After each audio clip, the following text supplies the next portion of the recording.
तो आज हम ये देखेंगे कि हमारा दिमाग वक्त को कैसे रुका पाता है और गिनती कभी सीधी क्यों नहीं करता।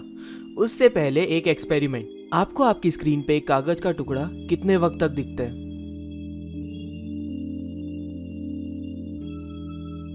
तो क्या आपको पांचों कागज सेम वक्त तक दिखे थे या एक उनमें से ज्यादा वक्त तक दिखा था?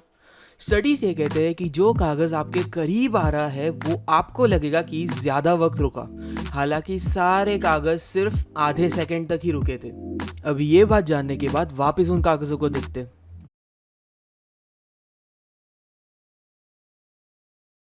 ये बात जानने के बाद हो सकता है कि इस बार कागज आपको सब सेम वक्त तक दिखे, और ये हो सकता है कि इससे पहले भी आपको सेम वक्त तक ही दिखे थे, और ये भी हो सकता है कि इस बार देखने के बाद भी आपको ये लगे कि वो पास आने वाला कागज ज्यादा वक्त तक रुका था। तो मुझे आप प्लीज नीचे कमेंट्स में लिख के बताइए कि आपको इन तीनों में से क्या लगा था। सेकेंड टाइम कागज सेम हो गए, फर्स्ट टाइम भी सेम ही थे, या दोनों वक्त में एक ज्यादा था।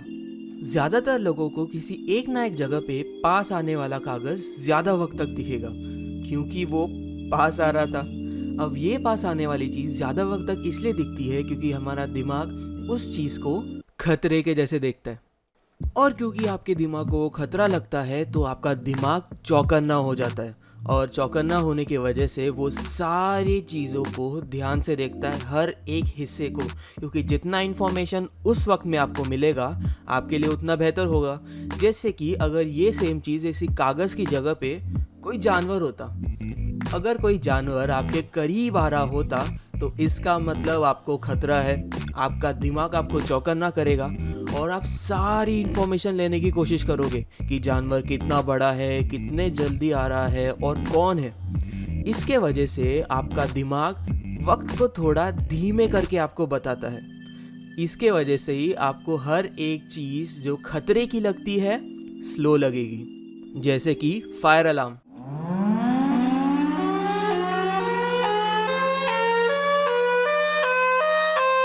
फायर अलार्म फिजिकली हमारे कभी करीब नहीं आता, लेकिन उसका वॉल्यूम, पिच या तो टोन धीरे धीरे ऊंचा होते जाता है, और ये भी हमें खतरे जैसा दिखता है। और मज़े की बात तो ये है कि जैसे पास आने वाला कागज़ किसी पास आने वाले जानवर के जैसे खतरा दिखता है, वैसे ही ऊंचे होने वाले सायरन असल में किसी बच्चे के रोने की आवाज़ जैसे होते हैं।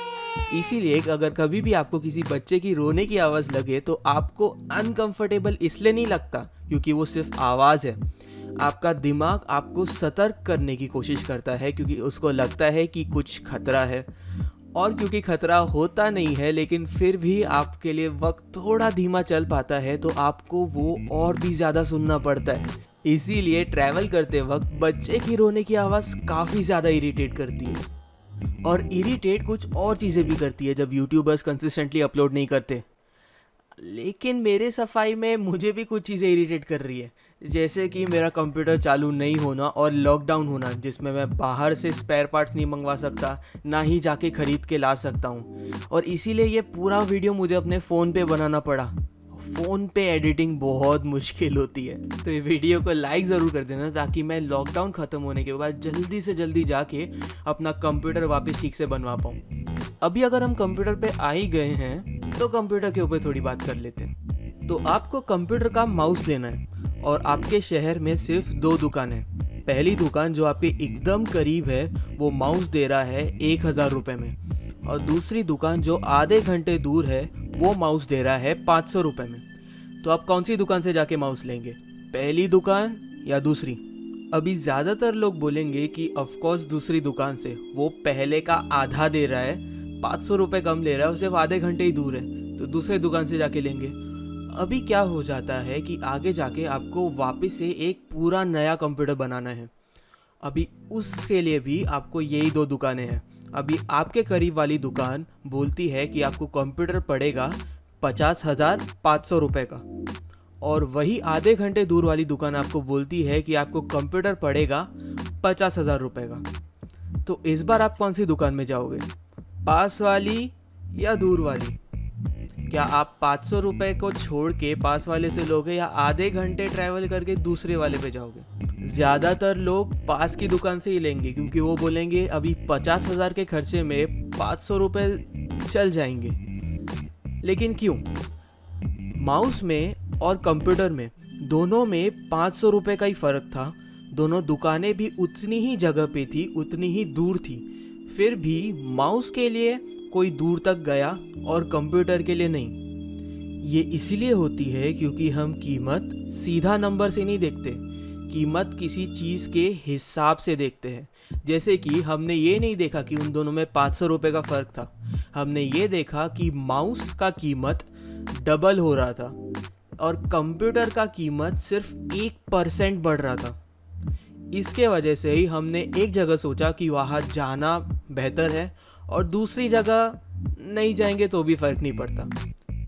हमारा दिमाग कभी नंबर को सीधा पढ़ने के लिए बना ही नहीं है। हम इसे ऐसे देख सकते हैं कि हमारे पूर्वज जब जंगलों में रहते थे तब वहाँ पे उनको अगर कोई जानवर दिखा जिससे खतरा दिखा तो उन्हें सबसे पहले ये गिनना पड़ता था कि कितने जानवर उनके पीछे आ रहे हैं। अगर जानवर एक है या दो है वो जानना उनके लिए बहुत ज़रूरी था क्योंकि उससे चीज़ें काफ़ी ज़्यादा बदल सकती थी। लेकिन अगर जानवर 100 है या 101 है तो उससे चीज़ें उतनी ज़्यादा नहीं बदलेंगी। अभी दोनों जगहों पे एक से जानवर बढ़ रहा है, लेकिन एक में एक जोड़ने से संख्या काफ़ी ज़्यादा दिखती है और ख़तरा काफ़ी ज़्यादा हो पाता है।